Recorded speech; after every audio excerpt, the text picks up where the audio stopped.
Om Shanti. Good morning.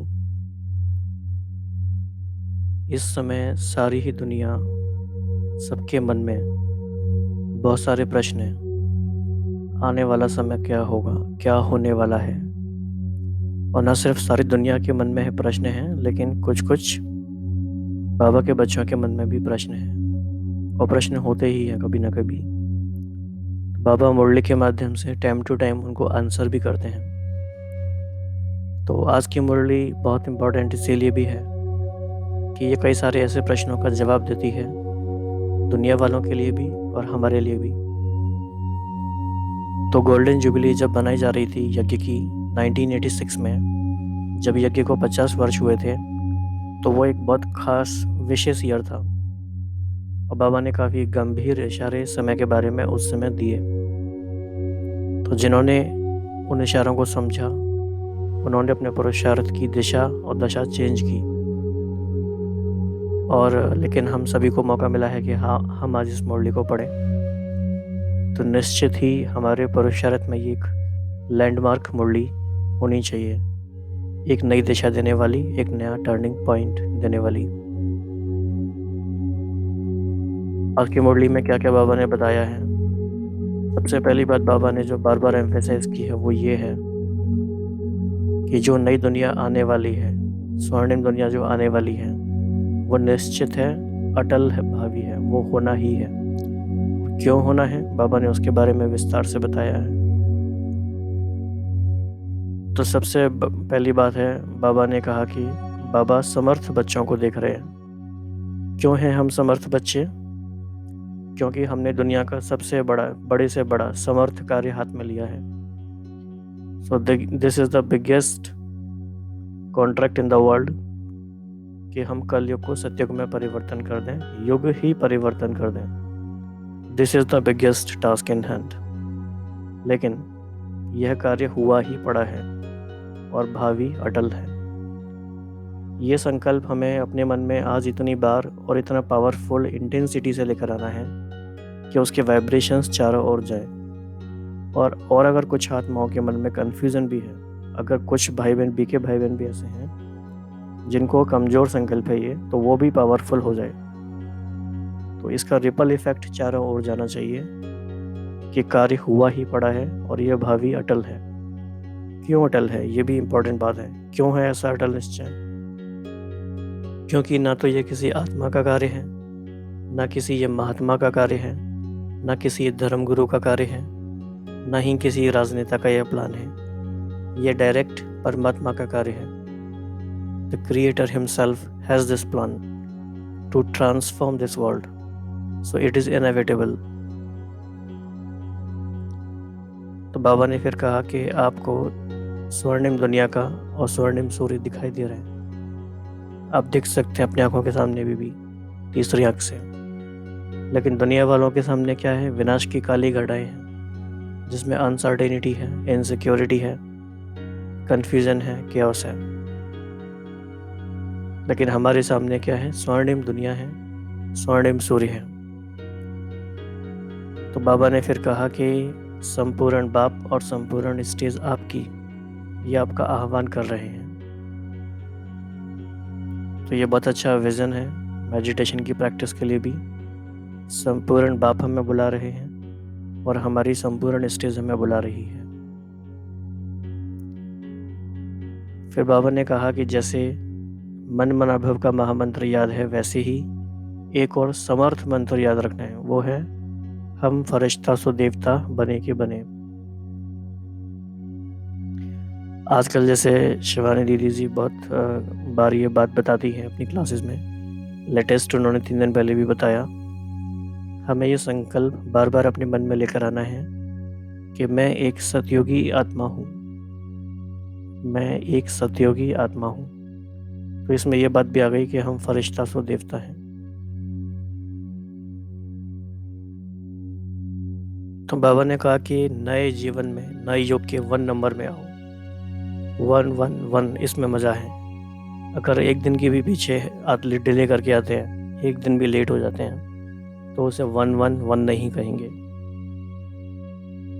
तो जब हमने इतना पुरुषार्थ किया, इतना अटेंशन दिया, तो एक दिन भी पीछे क्यों रहा जाए।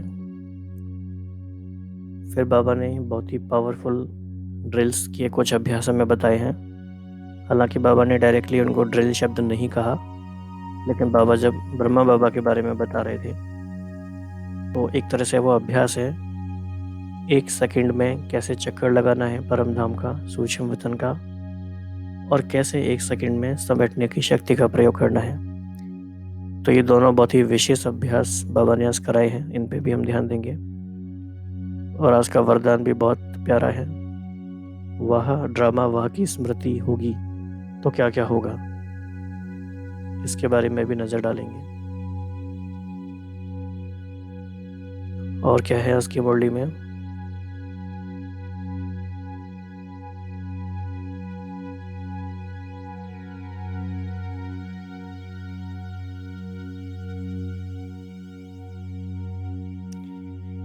इसके अलावा जो आज एक शब्द बहुत बार मुरली में रिपीट हुआ है वो है बहुत काल।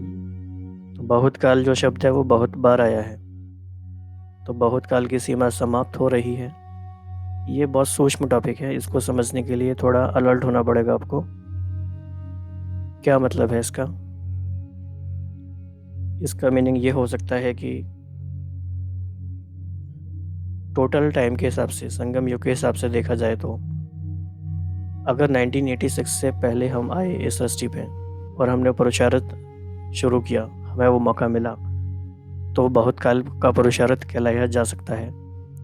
लेकिन उसके बाद जैसे जैसे लेट आते गए तो वो बहुत काल की समाप्ति का इशारा है, उससे फिर बहुत काल नहीं कहेंगे।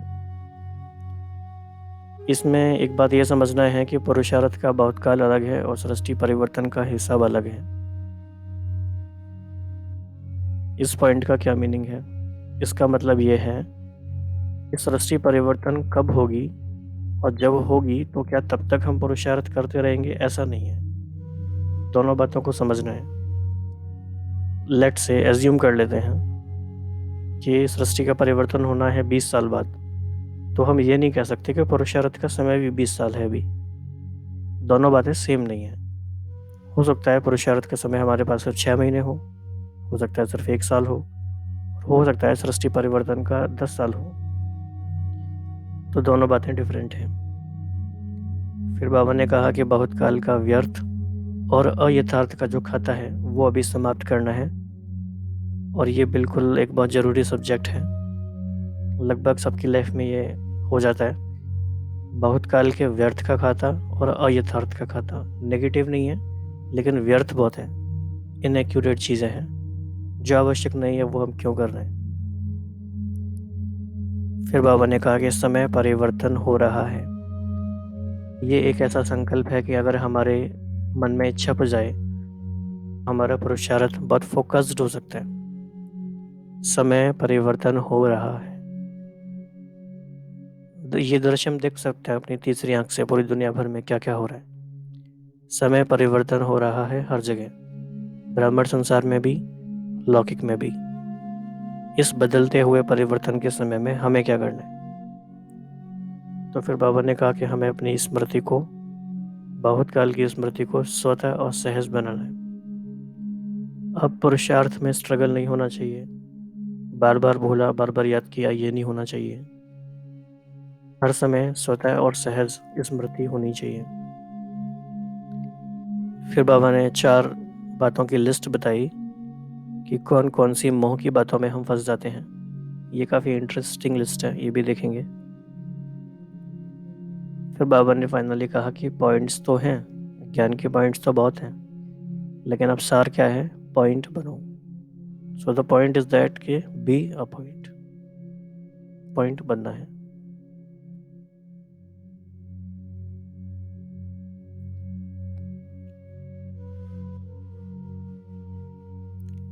तो काफ़ी बाबा ने काफ़ी डिटेल्ड में बहुत सारी बातें समझाई आज।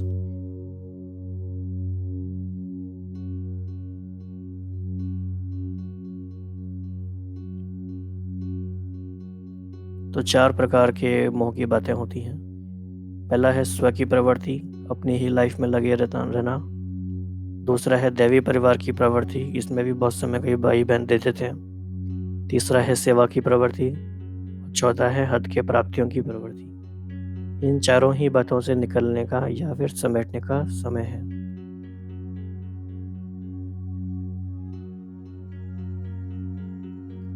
फिर बाबा ने जो कुछ ड्रिल्स बताई है एक दो, इनको देखेंगे।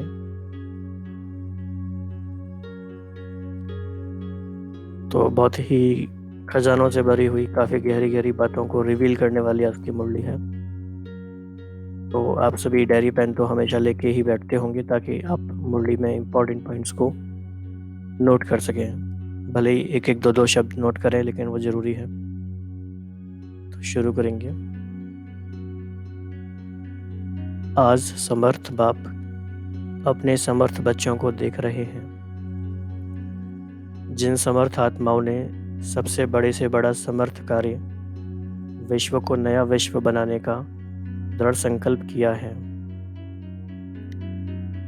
हर आत्मा को शांत व सुखी बनाने का समर्थ कार्य करने का संकल्प किया है, और इसी श्रेष्ठ संकल्प को लेकर दृढ़ निश्चय बुद्धि बन कार्य को प्रत्यक्ष रूप में ला रहे हैं। सभी समर्थ बच्चों का एक ही यह श्रेष्ठ संकल्प है कि यह श्रेष्ठ कार्य होना ही है। तो ये हमें दिन भर में बार बार लेकर आना है। इस वाइब्रेशन को चारों ओर फैलाना है। यह श्रेष्ठ कार्य होना ही है। इससे भी ज़्यादा यह निश्चित है कि यह कार्य हुआ ही पड़ा है। This is even more amazing.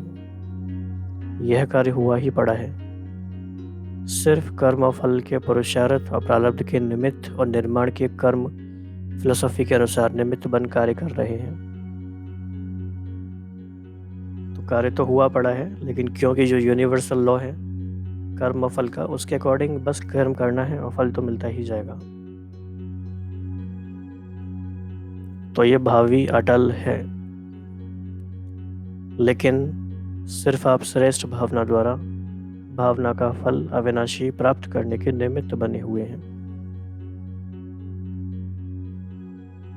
दुनिया की अनजान आत्माएं यह सोचती हैं कि शांति होगी, क्या होगा, कैसे होगा। आजकल हेडिंग्स भी इस तरह आती है न्यूज़पेपर में, future of the world is uncertain. Future of the world क्या होगा, कोई उम्मीद नहीं दिखाई देती। क्या सचमुच होगा? और आप कहते हो होगा तो क्या, लेकिन हुआ ही पड़ा है। कोई नई बात नहीं है, अनेक बार हुआ है और अब भी हुआ ही पड़ा है। निश्चय बुद्धि निश्चित भावी को जानते हो। इतना अटल निश्चय क्यों है? Interesting question. इतना अटल निश्चय क्यों है? क्योंकि स्वपरिवर्तन के प्रत्यक्ष प्रमाण से जानते हो कि प्रत्यक्ष प्रमाण के आगे और कोई प्रमाण की आवश्यकता ही नहीं है। तो जो कुछ भी हम जानते हैं वो कोई भी सुनी सुनाई बात नहीं, प्रत्यक्ष प्रमाण के कारण है। साथ साथ परमात्मा कार्य सदा सफल है ही है। यह कार्य आत्माओं का, महान आत्माओं व धर्म आत्माओं का नहीं है। परमात्मा कार्य सफल हुआ ही पड़ा है। तो ऐसे निश्चय बुद्धि निश्चित भविष्य को जानने वाले निश्चिंत आत्माएं हो। कितना प्यारा सेंटेंस है ये। निश्चय बुद्धि निश्चित भविष्य को जानने वाले निश्चिंत आत्माएं हो। लोग कहते हैं व डरते हैं कि विनाश होगा, और आप निश्चिंत हो कि नई स्थापना होगी। कितना अंतर है असंभव और संभव का। आपके सामने सदा स्वर्णिम दुनिया का स्वर्णिम सूर्य उदय हुआ ही पड़ा है, और उनके सामने है विनाश की काली घटाएं। आप सोचो ये कितना इंटरेस्टिंग सेंटेंस है। वैसे दो सिचुएशन हो सकती हैं, स्वर्णिम दुनिया या स्वर्णिम सूर्य उदय हुआ है, और दूसरा है विनाश की काली घटाएं।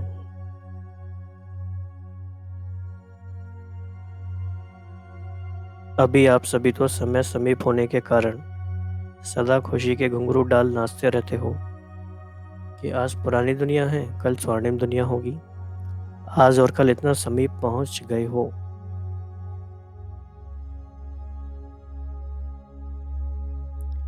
अभी इस वर्ष संपूर्णता और समानता का समीप अनुभव करना है। संपूर्णता आप सभी फरिश्तों का विजयमाला लेकर आह्वान कर रही है।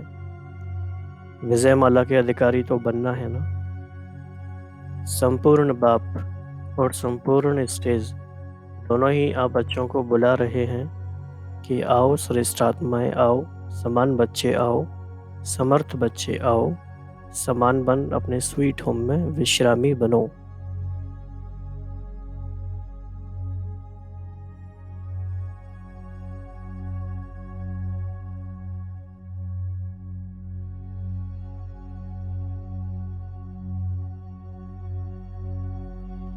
जैसे बाप दादा विधाता है, वरदाता है, ऐसे आप भी इस वर्ष विशेष ब्राह्मण आत्माओं प्रति व सर्व आत्माओं के प्रति विधाता बनो, वरदाता बनो।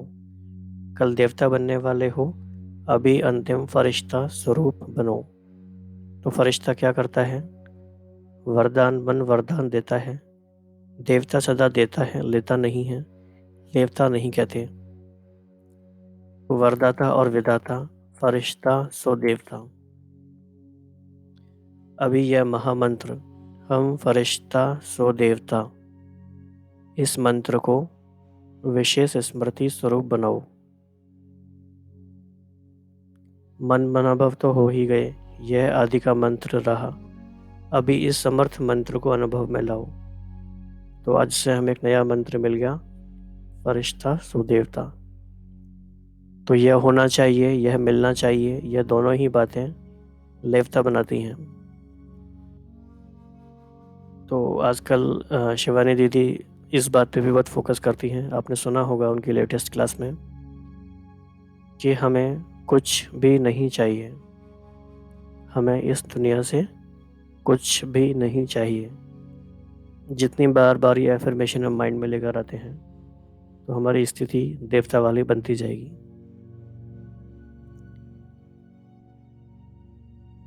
देवतापन के संस्कार देवता बनने में समय डाल देंगे, इसीलिए इन संस्कारों को समाप्त करो।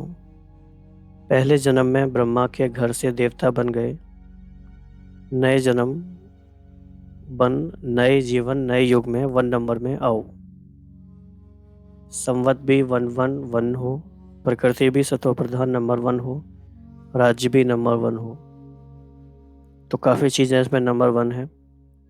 आपकी गोल्डन स्टेज भी नंबर 1 हो, एक दिन के फ़र्क में भी 111 से बदल जाएगा। ये काफ़ी इम्पोर्टेंट बात है।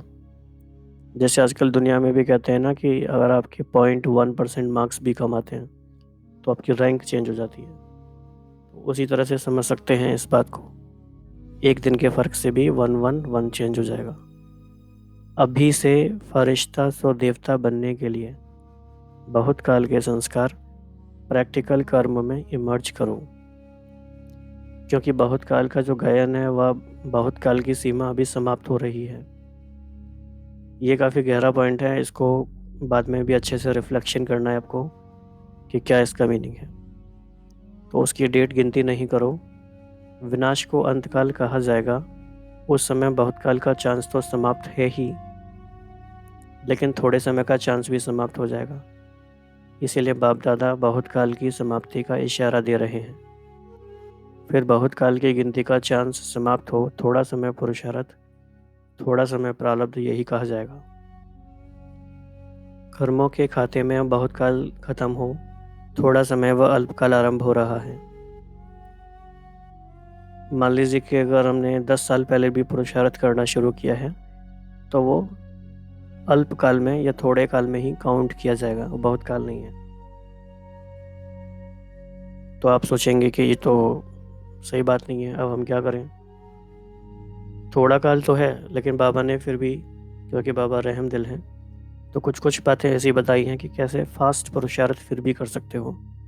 तो चांस फिर भी सभी को है, लेकिन फिर भी on an average in general वो बहुत काल नहीं कहलाया जाएगा। अगर आप बहुत लेट आते हैं तो आपको बहुत ही एक्सक्लूसिव, स्पेशल, बहुत ही इंटेंसिव एफर्ट भी करना पड़ेगा। बहुत काल का हिसाब क्या क्या है, इस बात में और गहराई में जाएंगे। इसीलिए यह वर्ष परिवर्तन काल का वर्ष है। बहुत काल से थोड़े समय में परिवर्तन होना है, इसीलिए इस वर्ष के पुरुषार्थ में बहुत काल का हिसाब जितना जमा करने चाहो वह कर लो। फिर रुलाना नहीं देना कि हम तो अलबेले होकर चल रहे थे। आज नहीं तो कल बदल ही जाएंगे, इसीलिए कर्मों की गति को जानने वाले बनो। नॉलेजफुल बन, तीव्र गति से आगे बढ़ो। ऐसा ना हो 2000 का हिसाब ही लगाते रहो। तो भले ही उस समय 2000 का हिसाब लगा रहे थे, लेकिन कई भाई बहन अभी भी कुछ कुछ हिसाब लगाते हैं। बिल्कुल भी हमें ऐसा नहीं करना है। इतना हमें सेंस ऑफ अर्जेंसी लेकर आना है कि today is the last day. जब तक ये सेंस ऑफ अर्जेंसी हमारे मन में नहीं होगा तो हम राइट ट्रैक पे नहीं होंगे। वी नेवर नो कि हमारे पास कितना टाइम है, इसीलिए जितना हम फोकस कर सकते हैं बाकी चीज़ों से ध्यान हटाकर, उतना अच्छी बात है। अदरवाइज़ हमारा फोकस कैसी कैसी बातों पे दुनिया में चला जाता है। कोई अपने बिजनेस को एक्सपेंड करने का सोचेगा, कोई अपने जॉब के बारे में कुछ सोचेगा, कोई अपने फैमिली के बारे में कुछ सोचेगा। ठीक है, थोड़ा थोड़ा सब ठीक है, लेकिन it has to be something else. Focus कहीं और है, होना चाहिए। तो पुरुषार्थ का हिसाब अलग है और सृष्टि परिवर्तन का हिसाब अलग है। ऐसे नहीं सोचो कि अभी 15 वर्ष पड़ा है, अभी 18 वर्ष पड़ा है, 99 में होगा, यह नहीं सोचते रहना।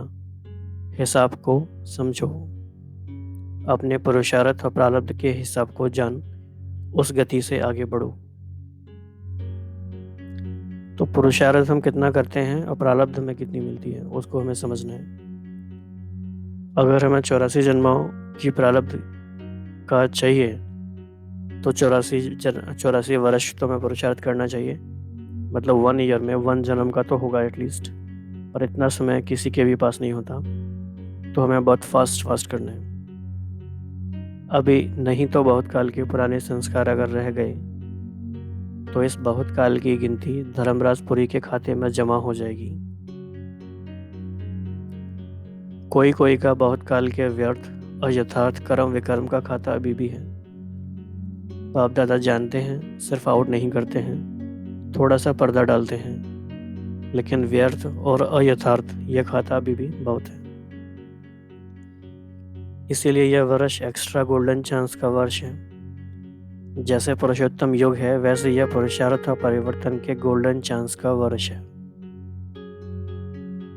इसीलिए विशेष हिम्मत और मदद के इस विशेष वरदान के वर्ष को साधारण 50 वर्ष के समान नहीं गंवाना। अभी तक बाप स्नेह के सागर बन, सर्व संबंध के स्नेह में अलबेलापन, साधारण पुरुषार्थ, इसको देखते सुनते भी ना सुन ना देख, बच्चों को स्नेह की एक्स्ट्रा मदद से एक्स्ट्रा मार्क्स देकर बढ़ा रहे हैं, लिफ्ट दे रहे हैं। लेकिन अभी समय परिवर्तन हो रहा है, इसीलिए अभी कर्मों की गति को अच्छी तरह से समझ समय का लाभ लो। तो भले ही ये बात बाबा ने आज से 30 साल पहले 35 साल पहले बोली, लेकिन it is still very much relevant. अभी भी ये बात हमें समझ में आ जाए तो वो ज़रूरी है। तो बाबा का जो स्नेह का रूप है, बाबा फिर हमसे साक्षी हो जाएंगे। तो फिर समय परिवर्तन हो रहा है। सुनाया था ना कि 18वां अध्याय आरंभ हो गया है। 18 अध्याय की विशेषता, अभी स्मृति स्वरूप बनो। अभी स्मृति, अभी विस्मृति नहीं। स्मृति स्वरूप अर्थात बहुत काल स्मृति स्वतः और सहज रहे। अभी युद्ध के संस्कार, मेहनत के संस्कार, मन को मुंझाने के संस्कार, इसकी समाप्ति करो। नहीं तो यह बहुत काल के संस्कार बन अंतमति स्वभविष्य गति प्राप्त कराने के निमित्त बन जाएंगे। तो सुनाया ना, अभी बहुत काल के पुरुषार्थ का समय समाप्त हो रहा है और बहुत काल की कमजोरी का हिसाब शुरू हो रहा है। समझ में आया? तो बाबा ने ये नहीं कहा समझा, बाबा कह रहे हैं समझ में आया। बहुत काल की कमजोरी का हिसाब मतलब कोई कमजोरी अगर चलती रही तो फिर वो बहुत काल में काउंट हो जाएगी और वो धर्मराज के खाते में भी एंट्री हो जाएगी। सीरियस बात। इसीलिए यह विशेष परिवर्तन का समय है। अभी वरदाता है, फिर हिसाब किताब करने वाले बन जाएंगे। अभी सिर्फ स्नेह का हिसाब है। बाबा अभी सिर्फ इसने का हिसाब करते हैं, फिर एक एक कर्म का हिसाब होगा। तो क्या करना है? स्मृति स्वरूप बनो। स्मृति स्वरूप स्वतः ही नष्टो मोह बना ही देगा। तो अभी तो मोह की लिस्ट बड़ी लंबी हो गई है। ये बहुत ध्यान से समझना है इस बात को कि किस बात में नष्ट मोह बनना है। तो स्व की प्रवृत्ति से न्यारा, दैवी परिवार की प्रवृत्ति से भी न्यारा, सेवा की प्रवृत्ति से भी न्यारा और हद की प्राप्तियों की प्रवृत्ति, इन सभी से नष्ट मोह अर्थात न्यारा बन प्यारा बनो। तो ये काफ़ी इम्पोर्टेंट डायरेक्शन है बाबा का। तो कई बार हम समझते हैं कि हमें सिर्फ दुनिया की चीज़ों से न्यारा होना है, दैट इज़ राइट, लेकिन समटाइम्स हमें दैवी परिवार की प्रवृत्ति और सेवा की प्रवृत्ति, इनसे भी नष्ट मोह तो होना ही है, नहीं तो फिर स्मृति स्वरूप बन नहीं सकेंगे, बाकी सब चीज़ें ही याद आएंगी। मैंपन अर्थात मोह, इससे नष्ट मोह बनो। तब बहुत काल के पुरुषार्थ से बहुत काल के प्रारब्ध की प्राप्ति के अधिकारी बनेंगे। बहुत काल अर्थात आदि से अंत तक की प्रारब्ध का फल। वैसे तो एक एक प्रवृत्ति से निवृत्त होने का राज भी अच्छी तरह से जानते हो और भाषण भी अच्छा कर सकते हो, लेकिन निवृत्त होना अर्थात नष्टो मोहा होना, समझा? तो पॉइंट्स तो आपके पास बाप दादा से भी ज़्यादा हैं, इसीलिए पॉइंट्स क्या सुनाए, पॉइंट्स तो हैं, लेकिन अभी पॉइंट बनो, यानी कि सारे विस्तार को सार में समाना है। तो सदा श्रेष्ठ कर्मों की प्राप्ति की गति को जानने वाले, सदा बहुत काल के तीव्र पुरुषार्थ के, श्रेष्ठ पुरुषार्थ के श्रेष्ठ संस्कार वाले, सदा स्वर्णिम युग के आदि रतन, संगम युग के भी आदि रतन, स्वर्णिम युग के भी आदि रतन, ऐसी आदि देव के समान बच्चों को आदि बाप अनादि बाप की सदा आदि बनने की श्रेष्ठ वरदानी याद प्यार और साथ साथ सेवाधारी बाप की नमस्ते। हम सभी बच्चों का भी हमारे ऐसे स्नेह के सागर बाप दादा को बहुत बहुत धन्यवाद और नमस्ते। इसके बाद कुछ और बातें हैं इंटरेस्टिंग। दादियों से मुलाकात। बाबा ने पूछा कि घर का गेट कौन खोलेगा, गोल्डन जुबली वाले या सिल्वर जुबली वाले? ब्रह्मा के साथ गेट तो खोलेंगे ना, या पीछे आएंगे? साथ जाएंगे तो सजनी बनकर जाएंगे और पीछे आएंगे तो बाराती बनकर जाएंगे। संबंधी भी तो बाराती कहे जाएंगे, नज़दीक तो हैं लेकिन कहा जाएगा कि बारात आई है, बारात आई है। तो कौन गेट खोलेगा, गोल्डन जुबली वाले या सिल्वर जुबली वाले? तो जो घर का गेट खोलेंगे वही स्वर्ग का भी गेट खोलेंगे। अभी वतन में आने की किसी को मना नहीं है, साकार में तो फिर भी बंधन है, समय का, सर्कमस्टांस का। वतन में आने के लिए तो कोई बंधन नहीं, कोई नहीं रोकेगा, टर्न लगाने की भी जरूरत नहीं है। तो बाबा वतन में निमंत्रण दे रहे हैं वतन में आने के लिए, तो इसको ड्रिल है हमारे लिए। अभ्यास से ऐसा अनुभव करेंगे जैसे यहाँ शरीर में होते हुए 1 सेकंड में चक्कर लगाकर वापस आ गए। जो अंतर्वाहक शरीर से चक्कर लगाने का गायन है, यह अंतर की आत्मा वाहन बन जाती है। तो ऐसे अनुभव करेंगे जैसे बिल्कुल बटन दबाया, विमान उड़ा और चक्कर लगाकर आ गए। और दूसरे भी अनुभव करेंगे कि यह यहाँ होते हुए भी नहीं है।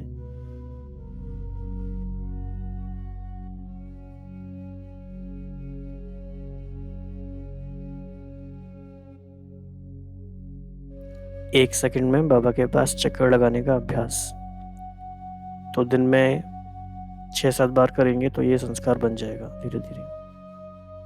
बाबा ने इसको और विस्तार किया है।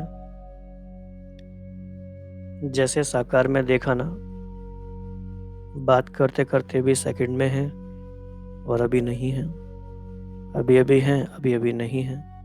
ये अनुभव किया ना, ऐसे अनुभव किया ना, इसमें सिर्फ स्थूल विस्तार को समेटने की आवश्यकता है। जैसे साकार में देखा, इतना विस्तार होते हुए भी अंतिम स्टेज क्या रही? विस्तार को समेटने की, उपराम रहने की। अभी अभी स्थूल डायरेक्शन दे रहे हैं और अभी अभी अशरीरी स्थिति का अनुभव करा रहे हैं, तो यह समेटने की शक्ति की प्रत्यक्षता देखी।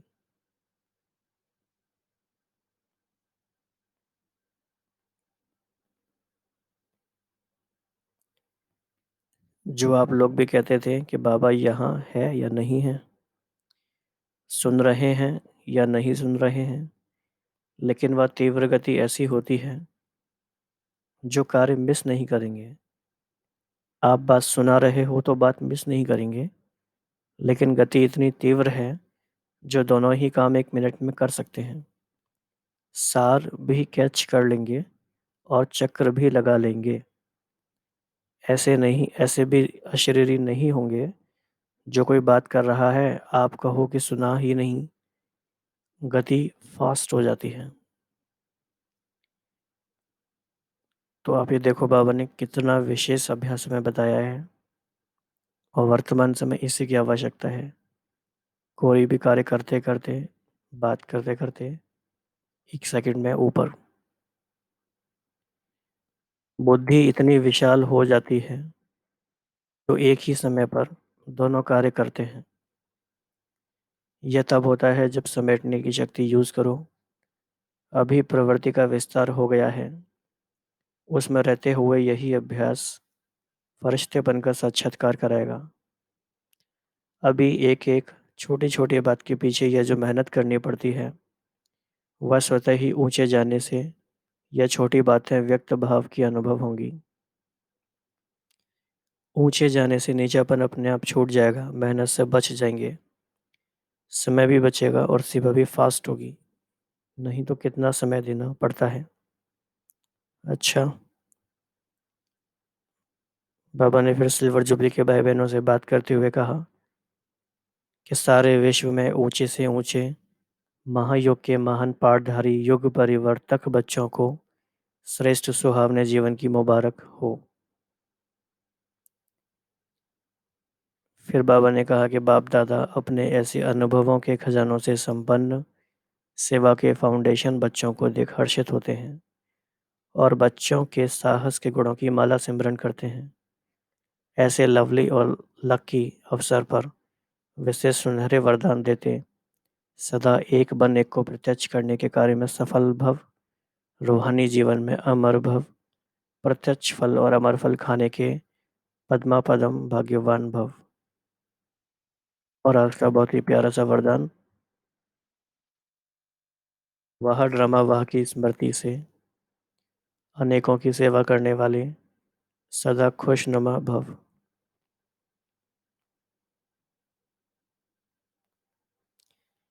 इस ड्रामा की कोई भी सीन देखते हुए वह ड्रामा वाह की स्मृति रहे तो कभी भी घबराएंगे नहीं, कि क्योंकि ड्रामा का ज्ञान मिला है कि वर्तमान समय कल्याणकारी युग है। इसमें जो भी दृश्य सामने आता है उसमें कल्याण भरा हुआ है। वर्तमान में कल्याण दिखाई ना भी दे, लेकिन भविष्य में समाया हुआ कल्याण प्रत्यक्ष हो जाएगा। तो वह ड्रामा वाह की स्मृति से सदा खुशनुमा रहेंगे, पुरुषार्थ में कभी भी उदासी नहीं आएगी, स्वतः ही आप द्वारा अनेकों की सेवा होती रहेगी। और स्लोगन है कि शांति की शक्ति ही मनसा सेवा का सहज साधन है। जहाँ शांति की शक्ति है वहाँ संतुष्टता है।